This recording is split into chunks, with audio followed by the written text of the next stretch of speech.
This is how I got A's in calculus without actually listening in class. I'm gonna be honest, my calculus class was at 8 a.m. in the morning, so by the time I got there, my brain wasn't even ready to learn. So when there was a big test coming up, all I did was go on YouTube and just searched up videos on calculus. And then instead of actually watching the 35-minute YouTube videos, what I would do is I would paste the link on StudyFetch, and then it would give me the whole notes for me.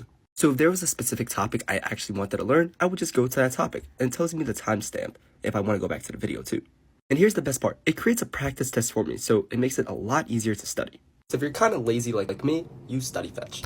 Okay, so they're demonstrating how to take YouTube videos and convert them into flashcards and practice tests using a specific platform. This looks efficient. You're turning a passive video watching into active testing, which is great. But let me point out what's actually happening here. They mentioned they skip flashcards and go straight into practice tests. That part makes sense if you already know the material and just need to find the gaps. But notice something. They're letting the platform generate questions from a video. That means the quality of your practice depends entirely on whether that video covered the right depth and whether the platform understood it correctly. Here's my concern. You're outsourcing your study strategy to automation. If the video missed a key concept, your practice test won't catch it. If the video explains something incorrectly, you're now practicing incorrect information. And if the platform misinterprets the content, then you're testing yourself on things that don't actually matter. Now, say this works for them, and maybe it does for a surface level review. But when you're preparing for a competitive STEM exam or pre-med programs, you simply can't afford to rely on tools that might miss critical details. Understanding comes from working through problems yourself, asking why each step matters, and catching your mistakes before test day, not after. The real strategy isn't finding shortcuts. It's building systems that force you to think and not just recognize patterns in a platform that feeds you. Follow me if you want to see more testing strategies.